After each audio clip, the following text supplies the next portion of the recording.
Imagine being a toy and realizing your kid didn't replace you with another toy. They replace you with a screen. That's the quiet fear sitting at the center of Toy Story 5. Not abandonment, not being lost, but slowly becoming unnecessary. Pixar hasn't shown much yet, but what they have revealed raises one huge question. Can toys survive in a world where imagination has competition? Today, we are breaking down what's confirmed, what the trailer quietly reveals, and the one detail that could make this the most emotionally dangerous Toy Story ever made. At the end of Toy Story 4, Woody made the biggest decision of his life.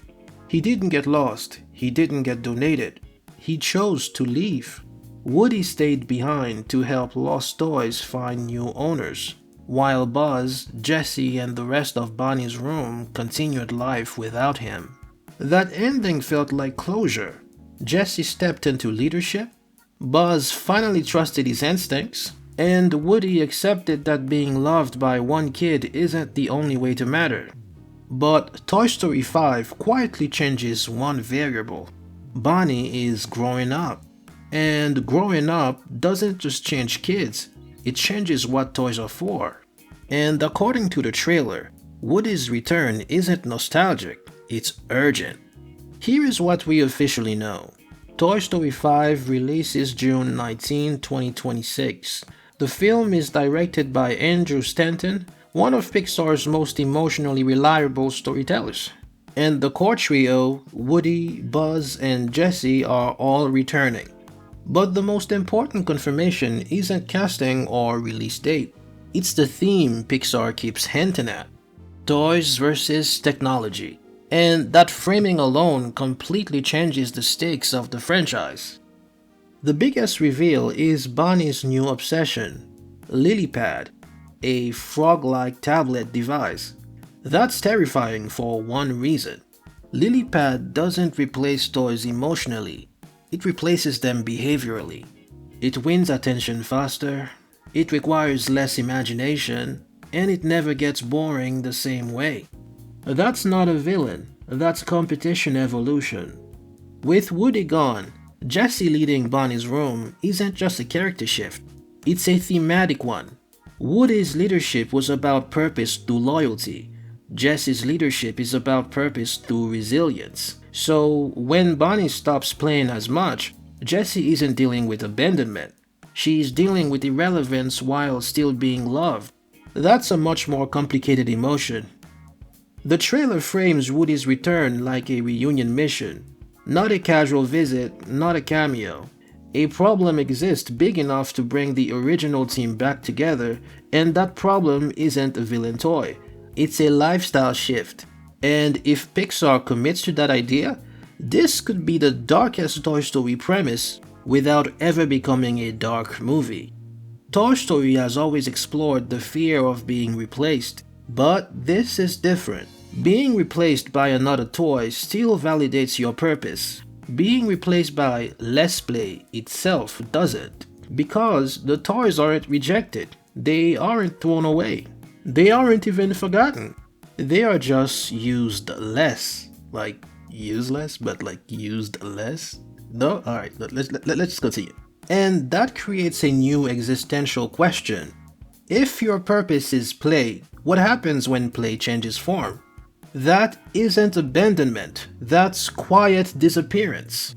And Pixar is extremely good at stories about quiet emotional change. If you enjoy exploring the emotional ideas hidden inside movies like this, that's exactly what this channel is about. Many people felt Toy Story 4 was a perfect goodbye. So Toy Story 5 doesn't just need to be good, it needs to emotionally justify existing. That's a very high bar. If this becomes screen bad, toys good, the movie will feel instantly dated. The smarter direction is adaptation, not rejection. How toys redefine themselves instead of defeating change. Toy Story builds its reputation on emotional precision. If the story is about relevance, purpose, and growing out of play, Pixar is practically setting up another emotional gut punch, and fans know it. So here are my few predictions for this movie. Lilypad won't be evil. Pixar rarely tells stories about evil villains anymore.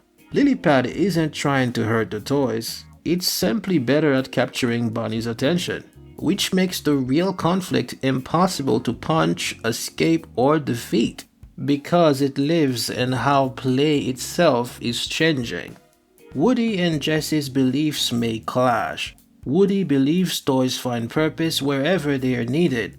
Jessie believes purpose comes from protecting this child. If Bonnie's play fades, those two philosophies collide in a way we've never seen before. The ending won't be about defeating tech.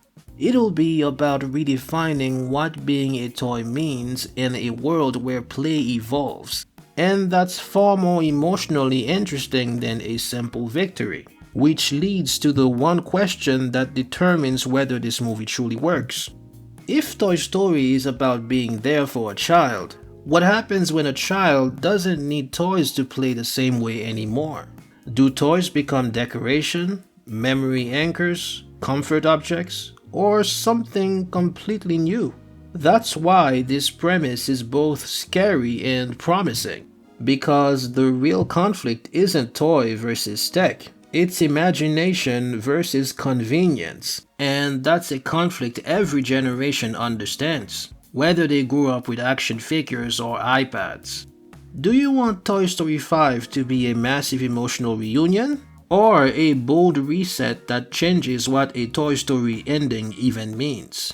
Tell me your prediction, and tell me the one Toy Story moment that still emotionally destroys you every time.